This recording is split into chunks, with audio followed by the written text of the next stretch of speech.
তরুণী বেকার আছে তারা যাতে এখানে প্রশিক্ষণটা নেয়। তথ্য ও যোগাযোগ প্রযুক্তি প্রতিমন্ত্রী জুনায়েদ আহমেদ পলক বলেছেন, প্রযুক্তির ক্ষেত্রে নারীদের ক্ষমতায়ন এবং কর্মসংস্থান নিশ্চিত করার জন্য হার পাওয়ার প্রকল্প হাতে নেওয়া হয়েছে, যেখানে সারা দেশে 25,000 নারী উদ্যোক্তা তৈরি করা হবে। 4 মাস প্রশিক্ষণ এবং 1 মাস ইন্টার্নশিপের পর প্রত্যেক নারীকে একটি করে ল্যাপটপ দেওয়া হচ্ছে। বৃহস্পতিবার বিকেলে কক্সবাজার শহরের সৈকত বালিকা উচ্চ বিদ্যালয়ে শেখ রাসেল কম্পিউটার ল্যাব কাম হার পাওয়ার প্রকল্প পরিদর্শন শেষে সাংবাদিকদের এসব কথা বলেন প্রতিমন্ত্রী। নারীর ক্ষমতায়ন এবং কর্মসংস্থান নিশ্চিত করার জন্য প্রযুক্তিকে আমরা ব্যবহার করছি।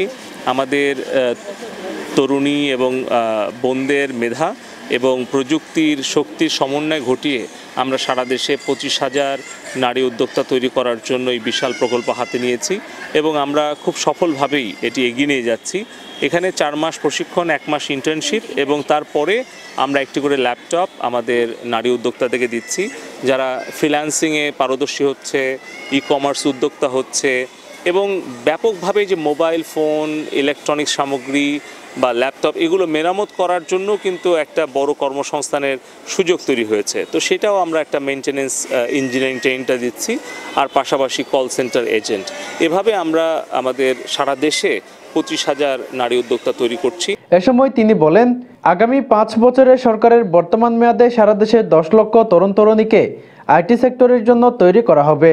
আমাদের যে টার্গেট যে আগামী 5 বছরে এই সরকারের মেয়াদে আমরা আরও 10 লক্ষ তরুণ তরুণী কর্মসংস্থান আইটি সেক্টরে তৈরি করব এবং সেইখানে যাতে নারী কর্মসংস্থানটা আমরা নিশ্চিত করতে পারি, তার জন্য হার পাওয়ার 2 প্রজেক্ট আমরা আগামীতে নেব। হার পাওয়ার প্রকল্পের উপপ্রকল্প পরিচালক নীলুফা ইয়াসমিন জানান, কক্সবাজার জেলার 3টি উপজেলায় 3 পর্যায়ে 560 জন নারীকে প্রশিক্ষণ দেওয়া হচ্ছে। আমরা তো হার পাওয়ার প্রকল্প থেকে কক্সবাজার জেলাতে 3টা উপজেলা প্রশিক্ষণ দিচ্ছি। রামুতে রয়েছে, চকরিয়া এবং কক্সবাজার সদর। তো আমরা প্রথম পর্যায়ে 185 জন নারীর সফলভাবে প্রশিক্ষণ শেষ করেছি। তাদের মধ্যে আপনারা দেখতে পেয়েছেন যে সফল উদ্যোক্তা হয়েছে এবং নিজে ইনকাম করছে, অন্যদেরকে নিয়েও গ্রুপে ইনকাম শুরু করেছে। আর আজকে যাদেরকে দেখলেন এরা দ্বিতীয় পর্যায়ে আমরা 240 জনকে দিচ্ছি 3 উপজেলা মিলিয়ে।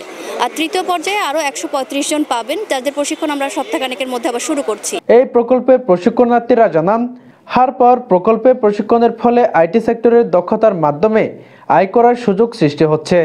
আমরা অনলাইনে বিভিন্ন মার্কেট প্লেসে কাজ করতে পারি, যেমন ফাইবার, freelancer.com, তারপর হচ্ছে আপওয়ার্ক, এইসব ই-কমার্স ওয়েবসাইটে মার্কেট প্লেসে আমরা কাজ করতে পারি এবং বিভিন্ন বিদেশি বায়ারদের সাথে আমরা আমাদের কাজগুলো, দক্ষতাগুলো আমরা তাদের সামনে প্রদর্শনের মাধ্যমে আমরা আমাদের আর্ন করতে পারি। হার পাওয়ার প্রজেক্টের ট্রেনিংয়ের মাধ্যমে আমরা আসলে অনেক উপকৃত হব। সেটা হচ্ছে আমি ফ্রিল্যান্সিং করে নিজের পায়ে নিজে দাঁড়াতে পারবো, ঘরে বসে কাজ করতে পারবো। এটা আমাদের জন্য অনেক বেশি উপকৃত হবে, কারণ আমরা ফ্রিতে ট্রেনিং পাচ্ছি, এর সাথে একটা ল্যাপটপ দিচ্ছে মাননীয় প্রধানমন্ত্রী আমাদেরকে। এটার মাধ্যমে আমরা ঘরে বসে নিজে কাজ করে নিজে আত্মনির্ভরশীল হয়ে টাকা ইনকাম করতে পারবো। এ সময় উপস্থিত ছিলেন কক্সবাজার জেলা প্রশাসনের অতিরিক্ত জেলা প্রশাসক শিক্ষা ও আইসিটি তাপ্তি চাকমা, কক্সবাজার সদর উপজেলা নির্বাহী কর্মকর্তা ফারজানা রহমান সহ অনেকে। আব্দুর রশিদ মানিক, TTN, কক্সবাজার।